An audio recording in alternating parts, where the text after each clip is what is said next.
Hi friends, அஸ்ஸலாமு அலைக்கும். Welcome to Raifa kitchen. நம்ம இன்றைக்கி பார்க்க போகிறது சுவையான மத்தி மீன் குழம்பு தாங்க. இந்த மத்தி மீனில் நிறைய முள் இருக்குன்னு வாங்கவே மாட்டாங்க சிலர். ஆனால் இந்த பொடி முள்ளை நம்ம கட் பண்ணுறது ரொம்ப ரொம்ப ஈஸிங்க. நம்ம சிசர் வச்சு ஈஸியான முறையில் தான் இன்றைக்கி நம்ம கட் பண்ண போகிறோம். அது மட்டும் இல்லை, எந்த அளவுக்கு முள் இருக்கோ அந்த அளவுக்கு இந்த மீனில் டேஸ்ட்டுமே சூப்பராக இருக்குங்க. விலை குறைவான அதிக சத்துமுள்ள மீனுனா அது இந்த மத்தி மீன் தான். அதுவும் நம்ம இன்றைக்கி மசாலாலாம் வதக்கி அரைச்சி ரொம்ப டேஸ்ட்டான முறையில் தாங்க குழம்பு செய்ய போகிறோம். எப்படி செய்கிறதுன்னு பார்த்துடலாமா? வீடியோவை ஸ்கிப் பண்ணாமல் பாருங்கள். அப்படியே நம்ம சேனலுக்கு இப்போ தான் ஃபஸ்ட் டைமாக வந்திருக்கிறீங்கன்னா நம்ம சேனலையும் சப்ஸ்கிரைப் பண்ணிவிட்டு வந்துடுங்க. வாங்க இப்போ வீடியோக்குள்ளே போகலாம். மீன் க்ளீன் பண்ணும்போது நான் வீடியோ எடுக்கிறதுக்கு மறந்துட்டேன். இப்போ பாதி க்ளீனிங் முடிஞ்சிருச்சு. இப்போ உங்களுக்கு நான் காமிக்கிறேன். இந்த மீன் என்னென்னு பார்த்திங்கன்னா, கத்தி வச்சு மேலே ஃபுல்லாக சுரண்டி எடுத்திங்கன்னா அந்த ஸ்லாம்பு ஃபுல்லாக வந்துடும். அப்புறம் இந்த வயிற்று பகுதியில் பார்த்திங்கன்னா நிறைய முள் கொத்து கொத்தாக நிற்கும். அதை அப்படியே சிசர் வச்சு கட் பண்ணி எடுத்துட்டிங்கன்னா அவ்வளோதான். கொஞ்சம் ஓரமாக இருக்க சதை பகுதியோடு கட் பண்ணி எடுத்துருங்க, முள் போயிடும். அதுக்கப்புறம் நடுவில் இருக்கிற முள் மட்டும்தான் லைட்டாக கத்தியை வச்சு எடுத்துகிட்டு இந்த முள்ளை கட் பண்ணி எடுத்துக்கோங்க. அந்த வயிற்றுக்குள்ளே இருக்கிற அழுக்கு எடுக்கிறதுக்கு முடிஞ்ச அளவுக்கு கையிலே எடுங்க. இல்லைன்னா பழைய டூத் ப்ரஷ் ஏதாவது வச்சுருந்தீங்கன்னா அதை வச்சு எடுத்துக்கோங்க. நான் மீன் கழுவுறதுக்கு பழைய டூத் ப்ரஷ்ஷை வச்சுக்குவேன். வகுத்து பகுதி எல்லாமே அந்த ப்ரஷ்ஷை வச்சு நான் க்ளீன் பண்ணி எடுத்துருவேன். இதெல்லாம் நல்லா எடுத்து முடிச்சதுக்கப்புறம் நம்ம கல் உப்பு போட்டு நல்லா பொடிசாக உரசி கழுவுனோன்னா அந்த மீன் நல்லா பளிச்சுன்னு ஆயிருங்க. நல்லா சுத்தமாக இருக்கும் சாப்பிட்றதுக்கு. இந்த மீன் பொரிச்சாலுமே நல்லா மொறு மொறுன்னு பொரிச்சா முள்ளோடு சாப்பிட்றதுக்கு நல்லாயிருக்கும். குழம்புல போட்டு வச்சாலும் குழம்பு ரொம்ப டேஸ்ட்டாக இருக்குங்க. இப்போ மீன் ரெடியாக இருக்குது. நம்ம குழம்புக்கு தேவையான பொருள் என்னென்னு பார்த்துடலாம். குழம்புக்கு இன்றைக்கி நான் சின்ன வெங்காயம் தான் சேர்க்க போகிறேன். சின்ன வெங்காயம், தக்காளி, பூண்டு எல்லாம் ரெடியாக உரித்து வச்சுருக்கேன். நிறையா இருக்கிறத மசாலா கூட சேர்த்து வதக்க போகிறேன். கொஞ்சமாக இருக்கிறத தாளிக்கிறதுக்கு தனியாக எடுத்து வச்சுருக்கேன். இப்போ புளி நல்லா ஊறி நிற்குது. இந்த புளி கரைசல் நம்ம கரைச்சி எடுத்து வச்சுக்கலாம். 1/4 மூடி தேங்காய் எடுத்து அரைச்சி வச்சுருக்கேன் நைஸாக. இதை கெட்டியான தேங்காய் பாலை எடுத்துகிட்டு நம்ம இந்த மீன் குழம்புல சேர்க்க போகிறோம். டேஸ்ட் இன்னுமே சூப்பராக இருக்கும். குழம்பு தேவையான மசாலா பார்த்திங்கன்னா, காரத்துக்காக தனி மிளகாய்த்தூள் ஒரு 1.5 ஸ்பூன் எடுத்து வச்சுருக்கேன். மல்லித்தூள் ஒரு 2.5 ஸ்பூன் எடுத்து வச்சுருக்கேன். 1/4 டீஸ்பூன் மஞ்சத்தூள், கலருக்காக காஷ்மீரி மிளகாய்த்தூள் எடுத்து வச்சுருக்கேன். குழம்புக்கு தேவையான மசாலா இதுதான். இப்போ நம்ம தாளித்து வதக்கி விட்டுறலாம். இப்போது கடாயில் 2 ஸ்பூன் அளவுக்கு எண்ணெய் சேர்த்துக்கோங்க. எண்ணெய் சூடானதும் இந்த பூண்டு சேர்த்துட்டு நம்ம வதக்கிக்கிறலாம். இது கூடவே ஒரு 1/2 டீஸ்பூன் அளவுக்கு ஜீரகம், 1/2 டீஸ்பூன் அளவுக்கு மிளகு சேர்த்துக்கோங்க. இது கூட நம்ம எடுத்து வச்சுருக்க சின்ன வெங்காயத்தையும் சேர்த்துட்டு நல்லா வதக்கி விட்டுறலாம். இப்போ இது கூடவே கட் பண்ணி வச்சுருக்கிற தக்காளியும் சேர்த்துருங்க. இப்போ தக்காளி வெங்காயத்தையும் நல்லா கலந்து விட்டுட்டு வதக்கி விட்டுறலாம். இப்போ இது கூடவே நம்ம உப்பு சேர்த்துடலாம். கொஞ்சமாக உப்பு சேர்த்துக்கலாம். லாஸ்ட்டாக பத்தலைன்னா குழம்புக்கு நம்ம மறுபடியும் உப்பு சேர்த்துக்கிறலாம்.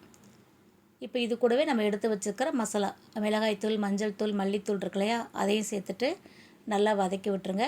இந்த எண்ணெயிலே கொஞ்சம் நேரம் மசாலா வதங்கும் போது இந்த குழம்பு நல்லா டேஸ்ட்டு சூப்பராக இருக்குங்க. இப்போ மசாலா நல்லா வதங்கிடுச்சு. இதை நல்லா ஆற விட்டுட்டு நம்ம மிக்சியில் அரைச்சி எடுத்துக்கிறலாம். இப்போ குழம்பு தாளிக்கிறதுக்கு மண் சட்டி அடுப்பில் வச்சுட்டு எண்ணெய் சேர்த்துக்கோங்க. எண்ணெய் சூடானதும் ஒரு 1/4 டீஸ்பூன் அளவுக்கு வெந்தயம், 1/4 டீஸ்பூன் அளவுக்கு கடுகு சேர்த்துக்கோங்க. இது கூடவே ஒரு கொத்து அளவுக்கு கருவேப்பிலை சேர்த்துட்டு நல்லா பொரிய விட்டுறலாம். இது கூட பச்சை மிளகா 2 மிளகா நான் கீறிட்டு வச்சுருக்கேன். அந்த பச்சை மிளகாவும் இது கூட சேர்த்துருங்க. சேர்த்துட்டு கொஞ்சமாக சின்ன வெங்காயம், பூண்டு இதெல்லாம் உரித்து வச்சுருந்தோம் இல்லையா, அதையும் இது கூட சேர்த்துட்டு நம்ம வதக்கி விட்டுறலாம். இந்த மாதிரி கொஞ்சமாக சின்ன வெங்காயம் தாளிப்பு கொடுக்கும்போது இந்த குழம்பு நல்லா டேஸ்ட்டாக இருக்கும். இப்போ இதை சேர்த்துட்டு நல்லா வதக்கி விட்டுருங்க. இது கூடவே நம்ம வதக்கி ஆற வச்சுருக்கிற மசாலாவை அரைச்சிட்டு இதில் சேர்த்துடலாம். வெங்காயம், தக்காளி மசாலா வதக்கி வச்சோம் இல்லையா, அதை ஆறிடுச்சு. இப்போ அதையும் அரைச்சிட்டு இது கூட சேர்த்துட்டு எண்ணெயிலே கொஞ்சம் நேரம் வதக்கி விட்டுக்கோங்க.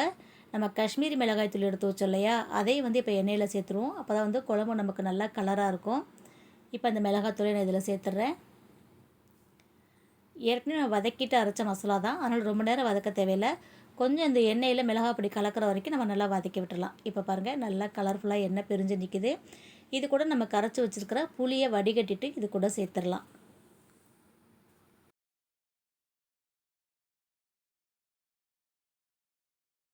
இப்போது புளிக்கரைசல் சேர்த்துட்டு கலந்து விட்டுக்கோங்க. எந்த அளவுக்கு தண்ணி தேவைன்னு பார்த்துட்டு நீங்கள் தண்ணி சேர்த்துக்கோங்க. நான் மிக்ஸி ஜார்லாம் அலசிட்டு இந்த புளி கரைச்ச பாத்திரத்தெல்லாம் தண்ணி சேர்த்துட்டு இதில் சேர்த்துக்கிறேன். நம்ம மண் சட்டியில் வச்சுருக்கனால நல்லா கொதிச்சு வற்றி வந்துடும். அதனால் உங்களுக்கு குழம்பு எந்த அளவுக்கு தேவைன்னு பார்த்துட்டு தண்ணி கலந்துக்கோங்க. தேங்காய் பால் இது நல்லா கொதிச்சதுக்கப்புறம் தான் சேர்க்கணும். உப்பு செக் பண்ணிக்கலாம். எனக்கு உப்பு கொஞ்சம் பத்தாமல் இருக்குது, அதனால் உப்பு சேர்த்துடலாம். காரமும் கொஞ்சம் பத்தலை, அதனால் ஒரு 1/2 டீஸ்பூன் அளவுக்கு தனி மிளகாய்த்தூள் நான் சேர்த்துக்கிட்டேன். இது நல்லா கலந்து விட்டுட்டு மூடி போட்டு ஒரு 5லேருந்து 6 நிமிஷம் வரைக்கும் நம்ம நல்லா கொதிக்க விட்டுறலாம். இப்போ குழம்பு நல்லா கொதித்து மசாலா வடை போயிடுச்சு பாருங்கள். இப்போ நம்ம கலந்து விட்டுக்கலாம். ஆனால் வந்து குழம்பு இன்னும் கொஞ்சம் வற்றணும். நம்ம ஒரு 5 நிமிஷம் வந்து அடுப்பை சிம்மில் வச்சிடலாம். சிம்மில் வச்சு லைட்டாக எண்ணெய் பிரிஞ்சு வந்ததுக்கப்புறம் நம்ம இப்போ தேங்காய் பால் சேர்த்துக்க போகிறோம். தேங்காய் பால் வேணான்னு நினைக்கிறவங்க இந்த டயத்தில் நீங்கள் அப்படியே மீன் சேர்த்துக்கலாம். ஆனால் தேங்காய் பால் சேர்க்கும்போது இந்த மீன் குழம்புல இன்னுமே டேஸ்ட்டு சூப்பராக இருக்கும். அதனால் கெட்டியான தேங்காய் பால் எடுத்து இதில் சேர்த்துக்கோங்க. சேர்த்துட்டு நல்லா கலந்து விட்டுட்டு மறுபடியும் ஒரு 5 நிமிஷம் நம்ம சிம்மிலே வச்சு இந்த குழம்பை கொதிக்க விட்டுறலாம்.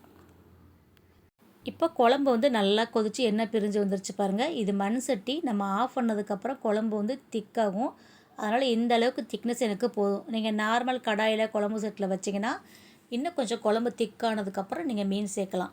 எனக்கு இது மண் சட்டினால் ஆறுனதுக்கப்புறம் சூடுலாம் அப்படியே வற்றி திக்காக வரும். அதனால் இப்போவே நான் சிம்மில் வச்சுட்டு இதில் மாங்காய் சேர்த்துக்க போகிறேன். மாங்காய் சேர்த்துட்டு இது கூடவே நம்ம மீன் சேர்த்துடலாம். அப்போ தான் மீனும் சேர்ந்து கொதித்து குழம்பு வற்றி வரும்போது நமக்கு திக்னஸ் கரெக்டாக இருக்குங்க. இப்போ மீன் எல்லாம் சேர்த்துடலாம்.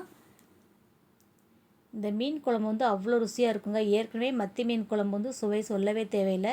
நம்ம மசாலாலாம் வதக்கி அரைச்சி சின்ன வெங்காயம் சேர்த்து தேங்காய் பால்லாம் ஊற்றிருக்கோம் பார்த்தீங்களா, குழம்போட டேஸ்ட் வந்து இன்னுமே சூப்பராக இருக்கும். கண்டிப்பாக இந்த மாதிரி சின்ன வெங்காயம் வதக்கி அரைச்சி தேங்காய் பால்லாம் ஊற்றி நீங்கள் மீன் குழம்பு செஞ்சதே இல்லைன்னா கண்டிப்பாக ஒரு தடவை செஞ்சு பாருங்கள். சூப்பராக இருக்கும்.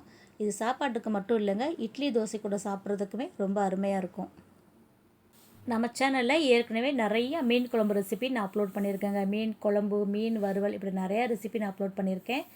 இது எல்லாமே சேனல் நேமுக்கு கீழே ப்ளேலிஸ்ட்டில் ஃபிஷ் ரெசிபிஸ்ன்னு கொடுத்துருக்கேன். தேவைப்படுறவங்க செக் பண்ணி பாருங்கள். இப்போ பாருங்கள் ஒரு 5 நிமிஷம் ஆயிடுச்சு. இப்போ வந்து குழம்பை எடுத்து பார்த்துட்டு லைட்டாக ஒரு டைம் வந்து கலந்து விட்டுக்கோங்க. அவ்வளோதான். இப்போ வந்து நம்ம ஸ்டவ் ஆஃப் பண்ணிடலாம். மண் சட்டினால் நம்ம ஆஃப் பண்ணதுக்கு அப்புறமா கூட உங்களுக்கு கொதிக்கும் பாருங்கள். நான் ஸ்டவ் ஆஃப் பண்ணிட்டேன். அப்போயுமே இந்த குழம்பு கொதிக்குது.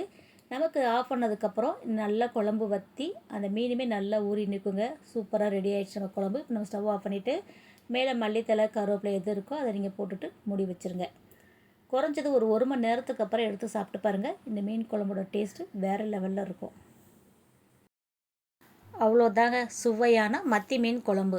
சின்ன வெங்காயம், மசாலா, பூண்டு இதெல்லாம் வதக்கி அரைச்சி தேங்காய் பால் சேர்த்து மண் சட்டியில் செஞ்ச இந்த மத்தி மீன் குழம்பு கண்டிப்பாக உங்களுக்கு பிடிச்சிருக்குன்னு நினைக்கிறேன். பிடிச்சிருந்தா நீங்களும் இதே மாதிரி செஞ்சு பாருங்கள். செஞ்சு பார்த்துட்டு எப்படி இருக்குன்னு சொல்லுங்கள். வீடியோ பிடிச்சிருந்துச்சுன்னா லைக் பண்ணிவிட்டு நிறையா ஷேர் பண்ணிவிடுங்க. நீங்கள் லைக் பண்ணி கமெண்ட் பண்ணுற மாதிரி இப்போ கமெண்ட் பாக்ஸில் ஹைப்புன்னு ஒரு ஆப்ஷன் கொடுத்துருக்காங்க. இந்த வீடியோ பிடிச்சிருந்துச்சுன்னா வீடியோக்கான ஹைப்பே மறக்காமல் கொடுத்துருங்க. சேனலை சப்ஸ்கிரைப் பண்ணாமல் பார்த்துக்கிட்டு இருந்தீங்கன்னா அப்படியே சப்ஸ்கிரைப் பண்ணிவிடுங்க. இன்ஷா அல்லாஹ் இன்னொரு வீடியோவில் பார்க்கலாம். Bye friends. அஸ்ஸலாமு அலைக்கும்.